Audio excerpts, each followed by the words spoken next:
So let's bring in Goran and Christian if they are still around. I hope so. There's one person. Hey, Matt. Hey, guys. All hey, right. Goran. Nice to meet you. Nice to meet you too, Christian. Sweet. So I would say let's just get this started. I'm comfortable here now. So let's wait. There wasn't another question coming in yet because I think people are still mesmerized by the prizes. And so let's just get going. I have a couple of notes, couple of questions prepared for you guys, but maybe because you just saw each other's presentations, maybe there's something where you say, I want to start with that. Well, I was super jealous of the secondary motion remark because I totally forgot about that. And it's such intrinsic to physical animation because you can animate your primary motion, but you can't animate, well, typically hand animate your secondary motion. And when I heard that, I thought like, damn, I should have mentioned that. It's such an important intrinsic aspect of physics. Yeah, I mean, yeah, also like when I was listening to you, I was like, oh, he's talking exactly what I'm gonna say as well. Like basically your message was, we had a very similar message, and the way you were describing it's like it needs to work for the shot, right? It's you use what works for the shot, and that's your artistic kind of look, and that's what you're aiming for. You're not aiming for kind of physical accuracy or anything like that. So I felt like, okay, we're basically speaking the same language. Yeah, cool. Well, Matt, if you don't mind, I actually have a question for Goran. While I was watching your talk, I was thinking about how you approach that threshold of art directable versus physical. So I imagine you every now and then. Well, I don't want you to badmouth about your clients, but I imagine every now and then your client comes to you. Let's say your client, the movie is about a giant robot like Pacific Rim, and they want a movement that's way too fast, that's not physically accurate. So how do you approach that threshold? Do you have a strategy where you know, well, this doesn't work anymore, or is it always like a gut decision? Well, it's a tricky one. So instead of the client, I'll speak for animators. Like what animators sometimes like to do is animate through the camera, which is, very valid because it needs to look right in the frame. But when you add secondary motion, which is exactly what we're getting to, is like now the solver tries to react to your animation. And because it's in camera space, it can be crazy. Like it can be flipped around and you don't see it because you're in your local frame of the camera. So you don't know where you are in space. Or, if you don't have a background reference, you might be moving at a really fast speed, but if something's right in front of you, it's always static. So there's no speed difference between the camera and the object, right? So the same goes for distances. And that's something we have experienced quite a lot. And it's tricky. Sometimes you can work around it by, counter animating. Again, you counter animate your object, but also the camera. So what we do a lot of times is like, let's say you have a helicopter flying and you have a close up of the helicopter, but you need clouds or rain or whatnot, an explosion. Like airplanes, for example, if they get hit and you get like the fire trail from the engine, you pretty much cannot simulate that. Maybe some engineering software can do this, but in visual effects, you have a frame rate of 24 frames per second. And you can do subsampling per frame 2 times, 4 times, but most of the time it's not going to be enough. And all you're going to have is like 1 frame emission, the next frame it's gone, and you get a big step in between. So what we do is we basically take the animation of the plane and we link it to a helper, and then we reverse the animation so it puts it back at origin, and you link the camera to the same helper. So you basically freeze your whole animation, and now you can add wind to the simulation. So you kind of reverse the motion itself. So sometimes it works. If you have a rotating scene, you can't just link a smoke trail and then it moves through space like this. So you get other problems, but you basically figure out your way around it. And if in the worst case, if it doesn't work, you need to go back and explain, hey, these are the challenges that this kind of scenario creates, animation or client, or whatever the input is. You need to be like, how do we make it so it also works for the solvers? Because in the end, you need the solvers as well, and you cannot just kind of patch it. So yeah, it's a case-by-case scenario, but a lot of times we do try to, bend the world so it works for the solver. Yeah, makes sense. Yeah. So are there any questions, or can we just talk? I didn't get any questions yet, but obviously, yeah. Anything from the audience? If you have specific questions, just drop them in the questions window. Well, a perfect opportunity to talk about references. I wanted to talk about references at some point. How do you approach references? I mean, what's your process? Is it just YouTube videos? It's the first step. It's easy. Sometimes I save references. Sometimes I watch something. I'm like, oh my god, this looks insane. Like, I mean, it's usually other people's bad luck that is for us a good reference. So I don't want to stir up any emotions. But like recently in Switzerland, there was a lot of rocks tumbling down the mountains, right? Like mountains falling apart, kind of. And you watch that, and it's devastating, and yet you're like, damn, that's such a good reference, so you save it. Yeah. Yeah. So for example, the one video that I showed with not the meteors, but like the volcano, the caldera exploding, and then the impacts.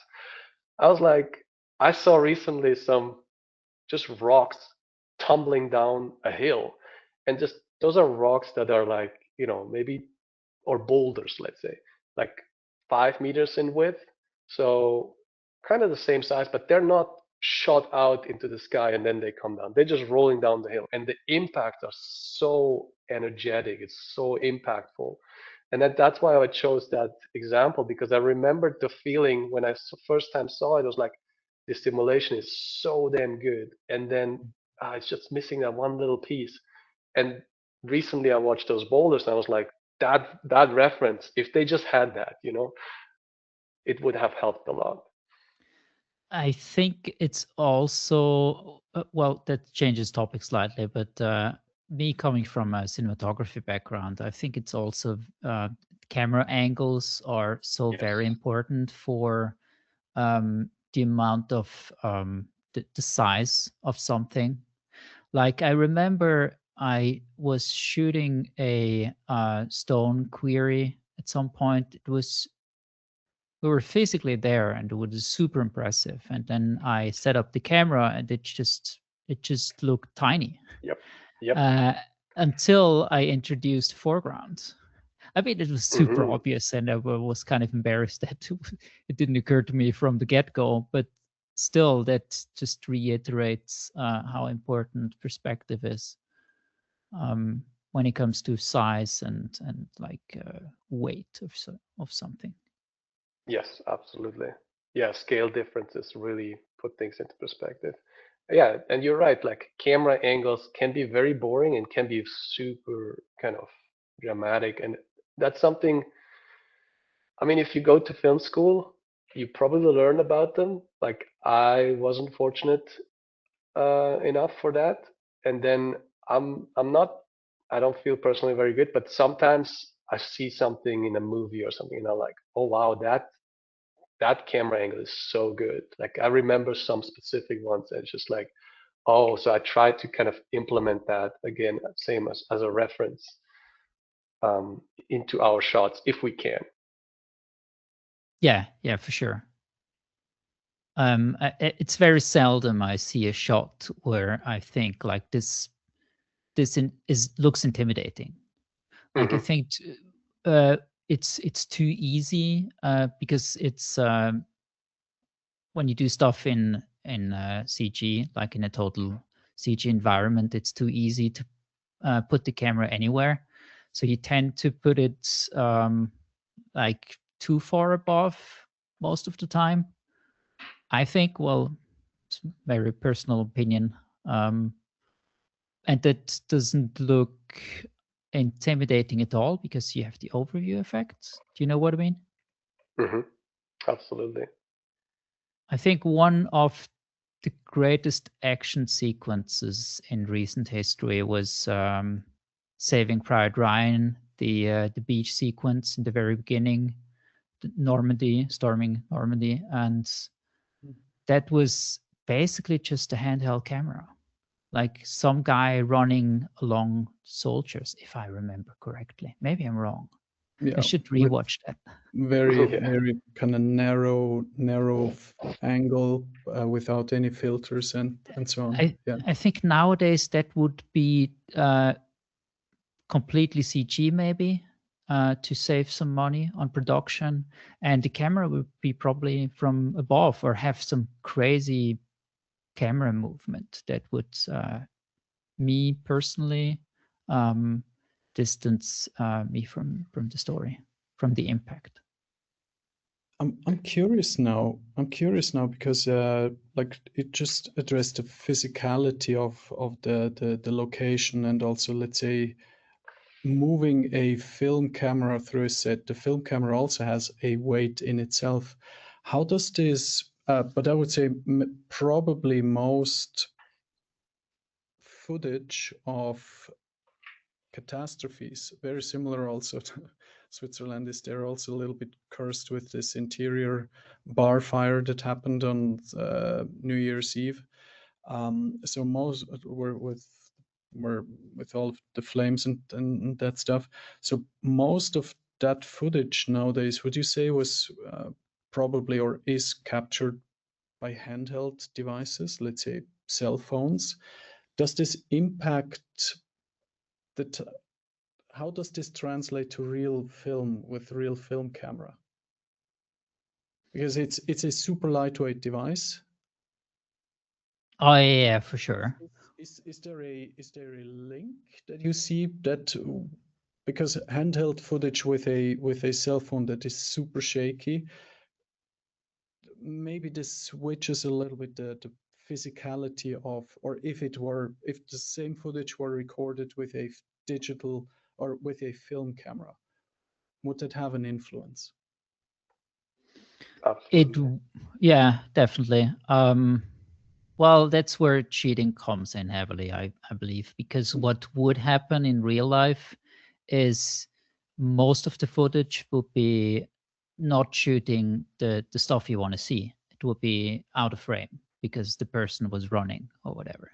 That's actually how you can spot fake footage, because the point of interest is always in frame, and that just doesn't happen in real life. But I think, for instance, coming back to Saving Private Ryan, they changed the shutter angle to a super narrow shutter angle, so you don't have any motion blur, and that's not how we perceive reality, but it helped.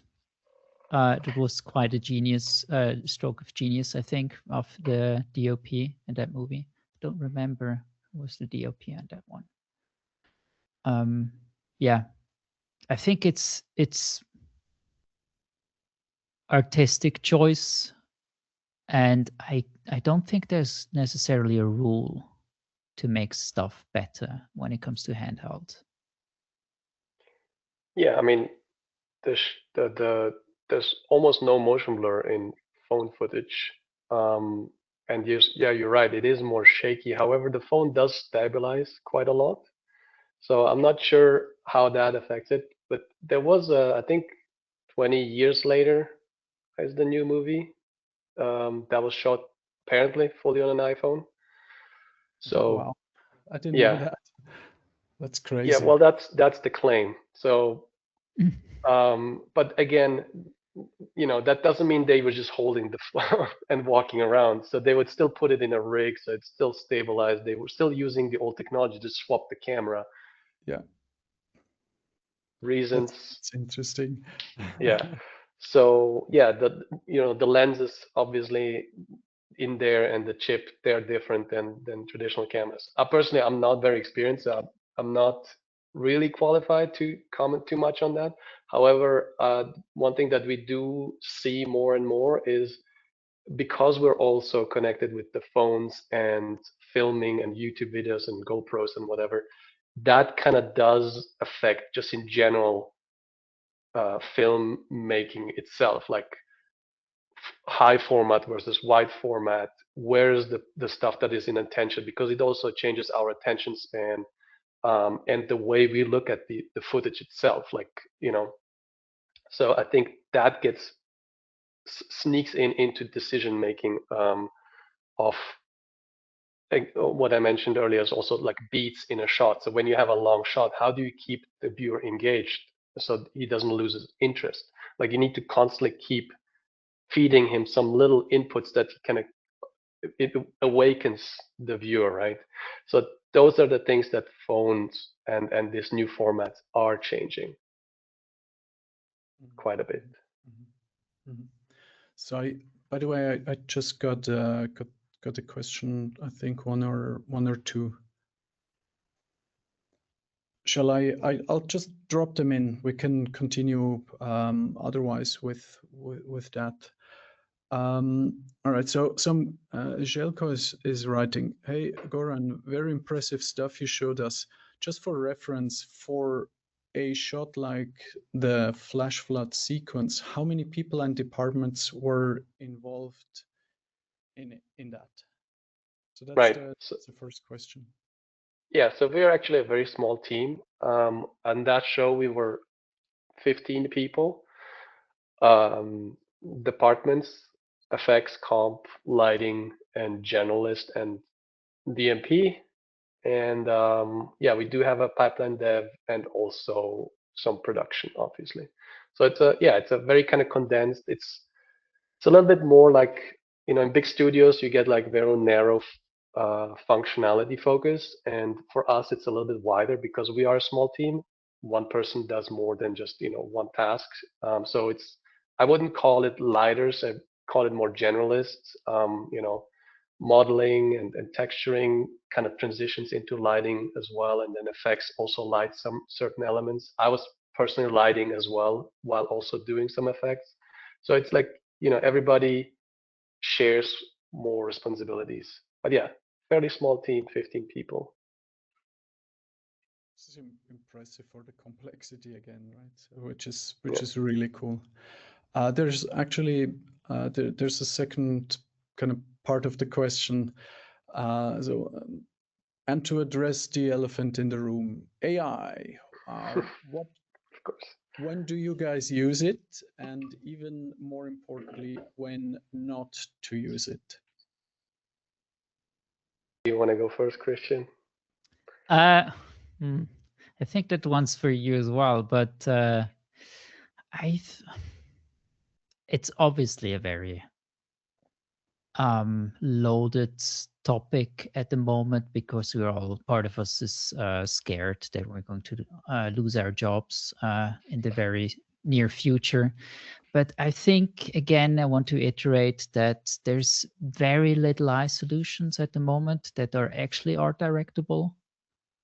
And the stuff that is art directable is good. I mean, it can enhance our tool set and make stuff easier for every parties involved. But I don't see a future where you can prompt your way into a good product.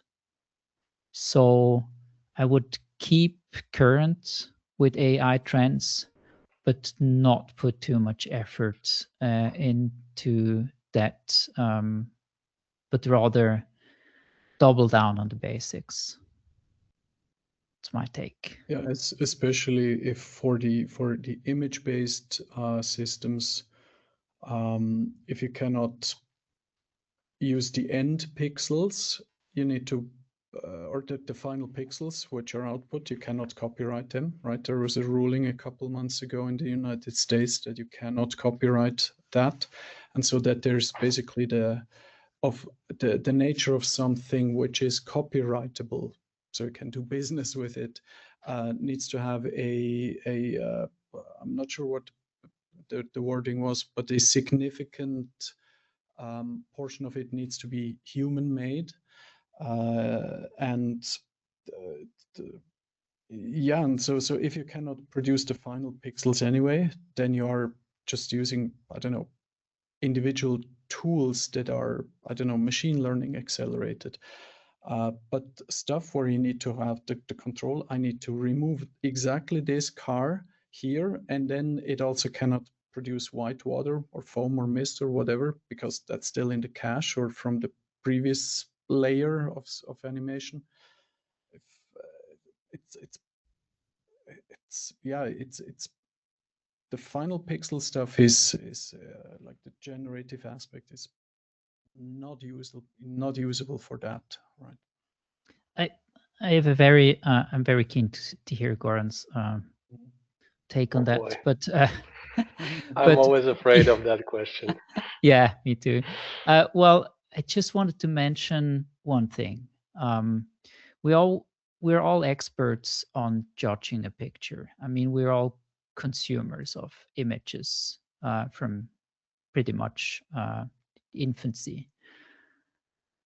But to look at an image and know what would make the image better, I think that's what makes an artist, and that's only you only get that with a trained eye. So you only get that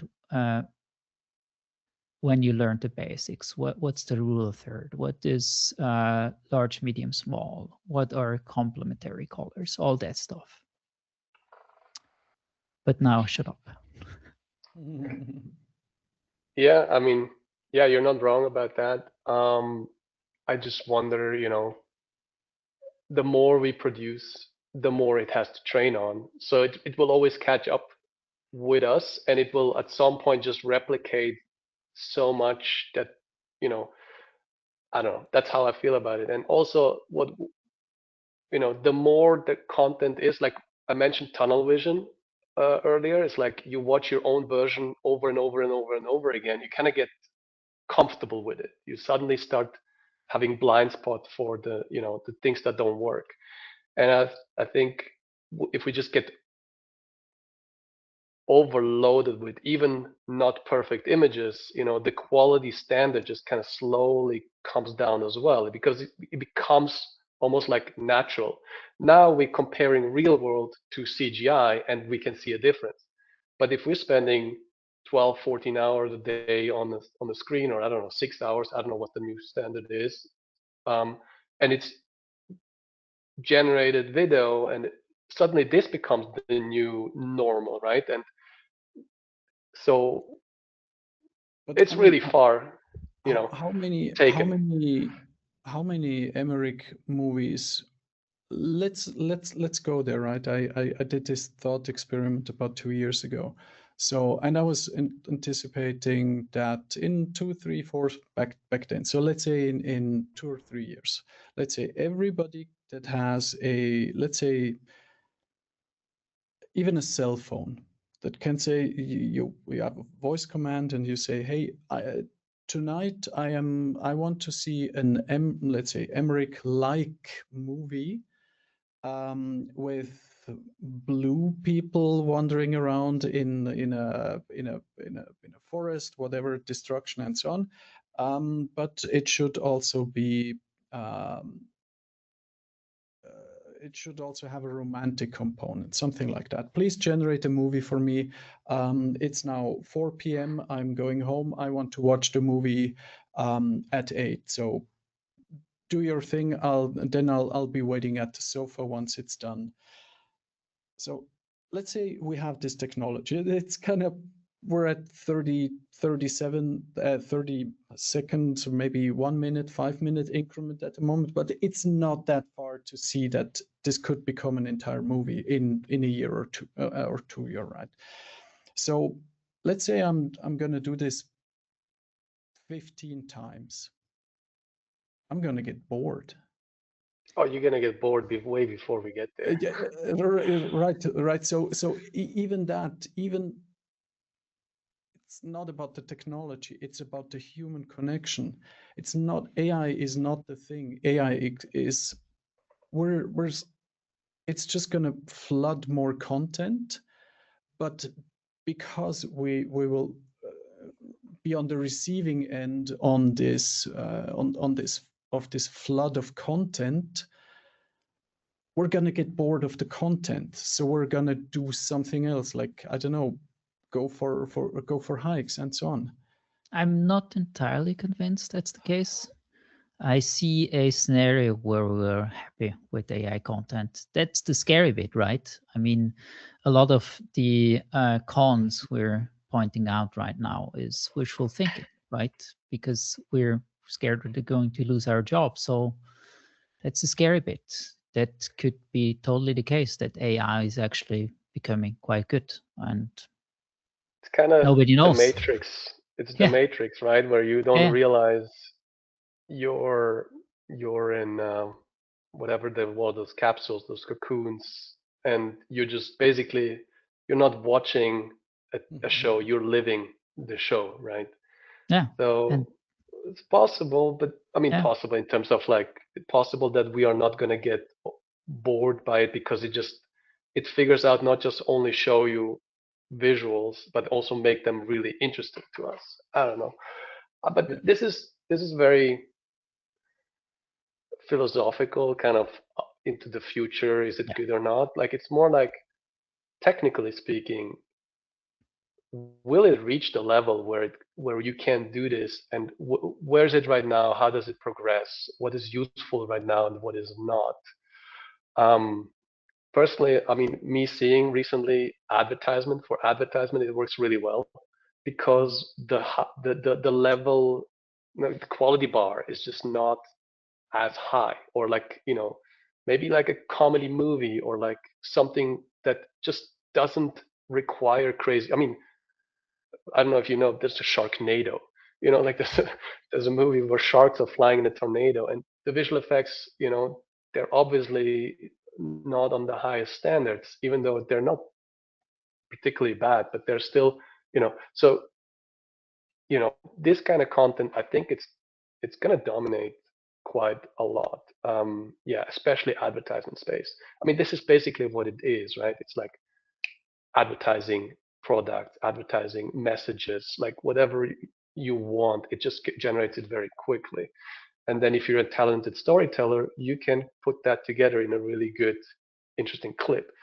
But I feel like when it comes to, really fine-tuning pixels, it's not going to be generative in terms of like, you give it a prompt and it creates something. At least, so again, I'm not really qualified. That's just me seeing the whole progress as we all do, and kind of start thinking about it. But I personally, I don't have the technical background to predict something.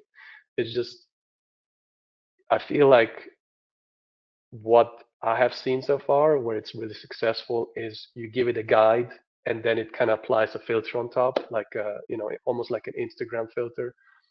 Style transfer. Style transfer. There you go.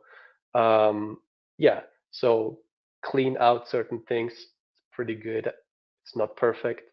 The challenges is more like, can it give you an output that you can then still build upon, and it's not just like a pixel, an image of pixels. Like, can it give you the AOVs that are necessary? Can it give you the values correctly? Like, we tried the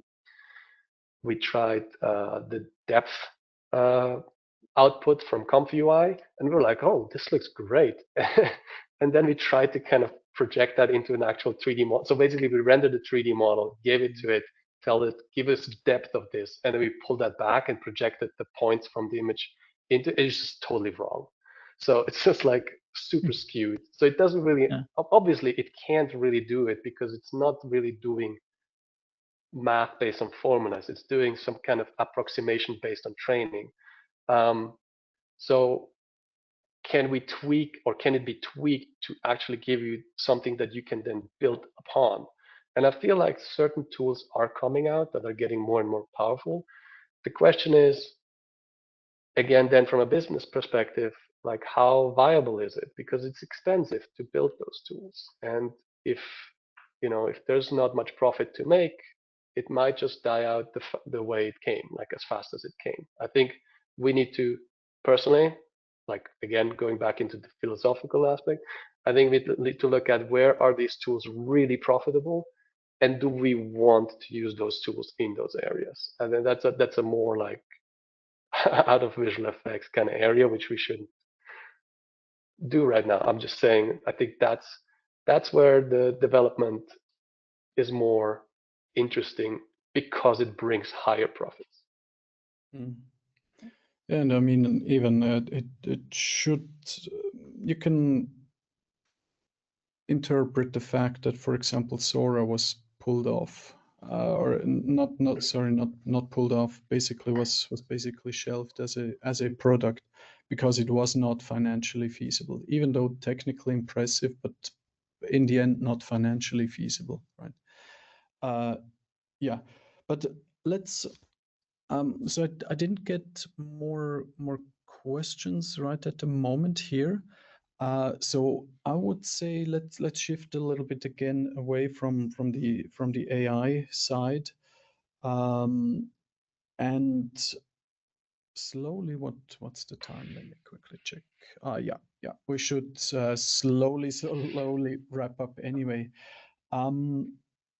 One thing which I usually like to do also is to basically for all the younger people and students that are in the audience, to give them some tips and tricks of the, let's say, from on the learning side of things, exactly what is necessary to learn, that cannot easily be replaced with AI. So today we talked a lot about physics and learning physics specifically, which is scary to a lot of people that don't dare to try because, quote unquote, I'm bad at maths, which is very often, I would say, not necessarily the truth, because they had bad teachers that didn't convince them to try even, or to try a little bit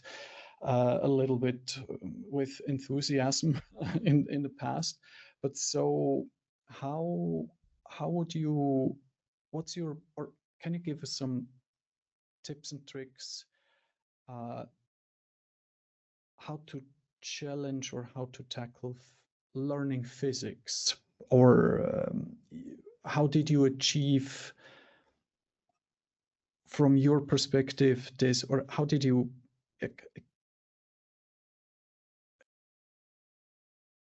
kind of get into the situation where you are at the moment, knowledge-wise, basically? I feel that question is more for you, Christian, because I feel you know physics better than I do. Like I'm not a physics kind of guy. Well, I would love to know physics, but I don't. I just judge physics by the looks. So I started to learn physics, but it's super hard. Yeah, because you start from the basics, right? You start like you go back to school, and then you suddenly realize that's a multi-year process, right? So you you shelve it for a week, take a break, and then that week becomes half a year, and then you realize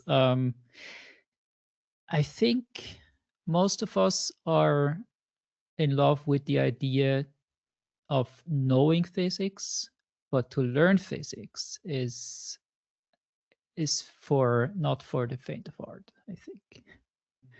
So Yeah, I don't have a good answer to that, I think. Could it be that even just having the proper names, like, I don't know, buoyancy, or I don't know, like surface tension, and or even, I don't know, fire and explosions in general, what are the chemical components to those aspects, I see. and so on. This, because for me, I mean, the maths behind physical simulations in general, or behind physics and simulations, are then like a simplification, so that you can start computing that stuff. Those, I think, are different, but there's you don't need to know like all the maths to be able to utilize physical or physics-based thinking, and to, especially in the context of art, Christian mentioned it before, being able to observe something and just looking at it, does it look realistic? That's very, very much rooted in physics. Uh, yeah, I agree. If I may chime in. So basically, my understanding was like learning actually the math of physics, the formulas, writing code. Like that's that's how I understood the question. Yeah, me So too. Fair enough. Fair enough. um, yeah, so that there's definitely a difference between being able to, write a solver or program something that physically behaves, and you know, just feeling physics and feeling, is it right? How does light move? How is it, does it reflect correctly? Like, if you have like something like a car, you just like, you intrinsically, if it's reflecting wrong or different than what you have seen all your life, you kind of feel like, oh, there's something off. Like you know what the reflectivity is. Now, if you're a little bit nerdy, let's say, you can look it up and figure out their actual value, because there is information about that, and that helps with learning, and understanding this better, because you're going to bit by bit kind of inversely learn from the end into the physics, rather than from school when you start learning the basic and then you add one layer and another layer and you kind of get more complex. You start at the result and you kind of retrospectively kind of learn back into it. Um, because if you have the curiosity about looking it up, you're also going to read a little bit around it. Where does it come from? Why does this even happen? So you kind of get like this intuitive understanding. And I think those are, again, two different levels. You can really be really, really good at understanding physics. So for example, I consider myself on that part quite good, because I don't know, I always felt like, oh yeah, it has to move this way and not this way, because I don't know. Like for example, there's one movie scene. Like I'm a little bit of a movie nerd, and when physics don't work in movies, I just get really disinterested. Like Yeah. I, there's a movie, I'm not gonna name it, but Aw. it starts with a scene where there's a space shuttle and it's spinning. It's like it's just out of control. It just spins, and then it cuts into the space shuttle, and everybody's just like floating, you know. And to Wow. me, it was like, Zach, it just broke the movie like instantly. It's like Mm, we all have seen a washing machine. Nothing stays in the center. Like mm, you would have to be so perfectly on an axis that you never touch something on the outside, that it catch speed. It just instantly broke it. So that's mm, intuitive understanding. But mm, yeah, and I think that comes with time. That comes with observing the outside, just being curious all the time and feeling free to in engage in your curiosity, and not be like mm, like uh, from my background, I felt like I'm interested in this, but I shouldn't be, because other people see me as a nerd or something. So I think that would be one thing. Don't be afraid to be curious, no matter what mm, it is. Just dive mm, into it, follow your curiosity, and it's going to lead you to, if not to success, it's going to bring you forward further than you are at this point. And at some point, you're going to accumulate a wealth of understanding and knowledge that it's going to open doors or bring you to a situation where you can apply it to become successful in something. So it's just stagnating is the worst. Just that would be my suggestion for young people today, because it's for everybody. It's really hard to predict the future, and it's moving so fast right now. So as long as you move as well, there's going to be some intersections that going to pull you in and pull you in a direction, and it's just, the ball's going to start rolling. And it was the same for me at a little bit more advantageous time. But even when I exited school and when I started, in the labor force, like I couldn't find work, especially not in the profession that I kind of learned. And this 3D thing is just like, it was just pure curiosity. Actually, it wasn't even, it was pure addiction. It was like, I can't stop playing with 3D. I was just like in the forums all day because it just was occupying my mind nonstop. And that curiosity like so quickly pulled me into something that back then in Switzerland didn't really even exist as a, in the industry. It just pulled me out of it very quickly.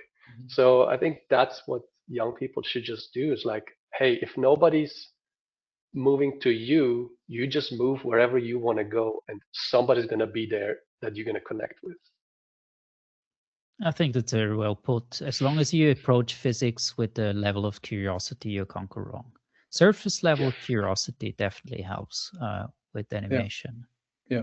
Like stuff like the inverse square law. You start reading it just out of curiosity. You don't necessarily have to get all the equations, but you will get a certain concept if you are curious, or you have to do a certain, you're stuck in an animation, you try to figure out why it doesn't work. So you start with also, physics.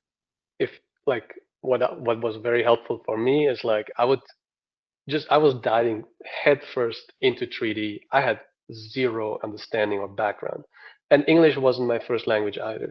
So I would read, and in the forums I would read or hear, or like you see a parameter in a 3D program in Unreal, and it has a name and it just means gibberish. And I was like, I know what it does, but why is it named this way? So you just randomly look it up, and Wikipedia is like, and you're like, all right, I have nothing better to do. Let's see if I can understand anything. And just like bit by bit, and you start kind of, the world just start building like buoyancy. Like I didn't even know how to. Maybe I'm still pronouncing it wrong. I don't know, but now I have intuitive understanding what buoyancy is, right? So it's like the inverse square. Inverse square. It has two words that kind of mean something, but what the heck does it mean? And you read about it, and it's like, oh, it's actually simple. It makes sense, and that's how you grow in that. So yeah, look upwards, read the manual. Manuals a lot of times have background information as well, why a setting is there in the first place.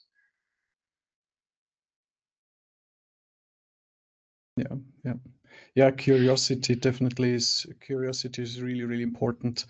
But also, I mean, I bumped into this many times where people say, yeah, I'm not sure if I'm curious, because there's a certain stigma. It feels mathsy, so I'm not even gonna try to figure out if I'm curious about it, because people may think I'm this or that. I would say just do it. Close the door, keep everybody out, and just go for it, right? Yeah. And yeah, it's okay to be a nerd. It's okay. There's really interesting people that are nerds as well. So that's fine. Embrace your destiny. Exactly. Be who you want to be. Absolutely. I mean, that's in general a very good life advice. Yeah. I didn't get more questions. So, and I mean, it's pretty much everything which I noted is also covered. Is there anything last that you guys want to, I don't know, mention, ask each other, anything open from your end? I guess I just want to end with some positive remarks about AI, because I think I'm fairly negative about it usually. We should mention Corridor. We didn't mention Corridor Digital Screen Screener. That is available for free. I'm not totally familiar with it. Maybe correct me if I'm wrong, but it was done by using machine learning, and it's a damn good green screener. So that was definitely a use case for machine learning or AI. That was brilliant. And the other thing I want to mention is, I know that sounds horrible, but vibe coding for us non-coders can be quite useful, I think. That's an AI tool I will probably use more of in the future. Like, I know of this kid that created a plugin by using vibe coding only that lets you use After Effects with the tools of Premiere, or lets you use After Effects like Premiere, with all the editing stuff. And he's now selling that as a plugin. And he totally vibe coded that, and he's not a coder. And I think for me, that's awesome. And he would have never done that without AI. Mm-hmm. So I know it sounds horrible, but vibe coding might be a good use for us non-coders to enhance our tool set. Because I'm not going to learn C#.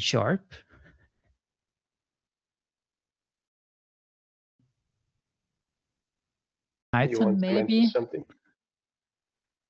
No, it's good. What's your take, Goran? Yeah, I think there's definitely positives, and it's a very impressive set of tools that it offers. I think we just, in narrow functions, I think it's very good. It's obviously very good with language, because that's the biggest kind of thing that training has been done on, because we have so much content. So yeah, it has so many helping functionalities, like just you write an email, like, can you just reformat that a little bit friendlier or whatever.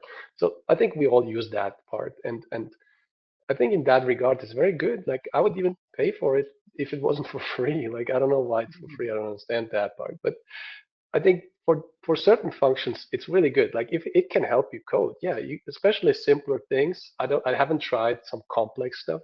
Yeah, it can help you. Like, if you get stuck, it finds the bug fairly quickly, or it can be like helping you to understand why a certain thing is coded the way it is. So there's definitely thing. I think the overall generalized functionalities, at least right now, is not here. Like, just make me a movie, and again, that's like, so yeah. The keying part, again, it's very narrow function, and for that, I think it's gonna be a pretty good tool, especially in the future.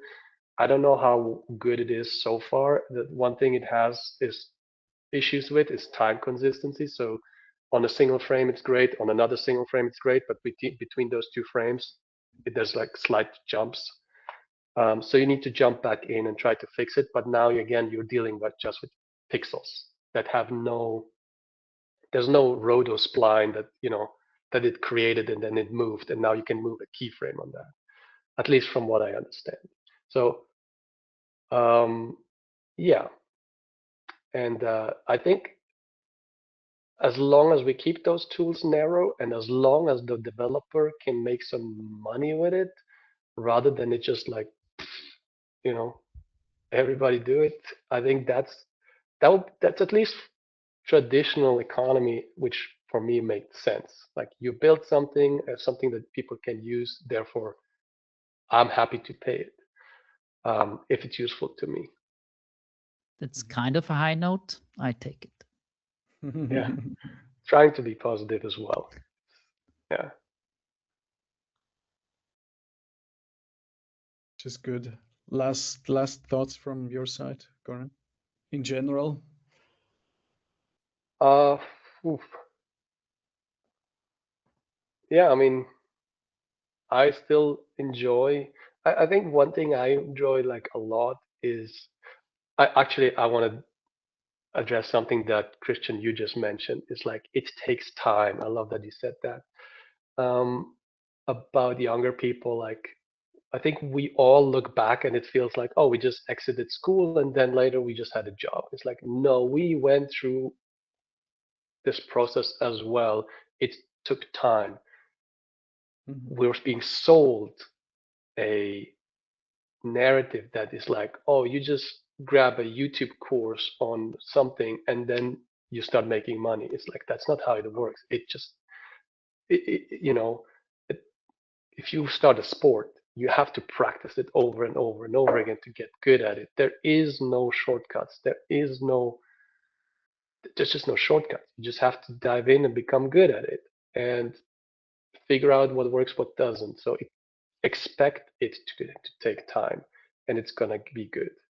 That would be my note. And I think that's a very positive thing because when you spend time, you also become better than others, so you become competitive. And it's worth it. It's also what gives you meaning and what gives you pride to some degree. So you can identify with it. This spending time and effort sounds like a negative, but it's actually a really positive thing, and it makes you feel, at least makes me feel better. That's why I love those shows, like those complex simulation shows. It's like I love doing it. I love the challenge. Like I want it. If it's easy, it's not as interesting. If a movie is for free, it's boring, right? Kind of the same idea behind it. Yeah. I fully agree. Fully agree.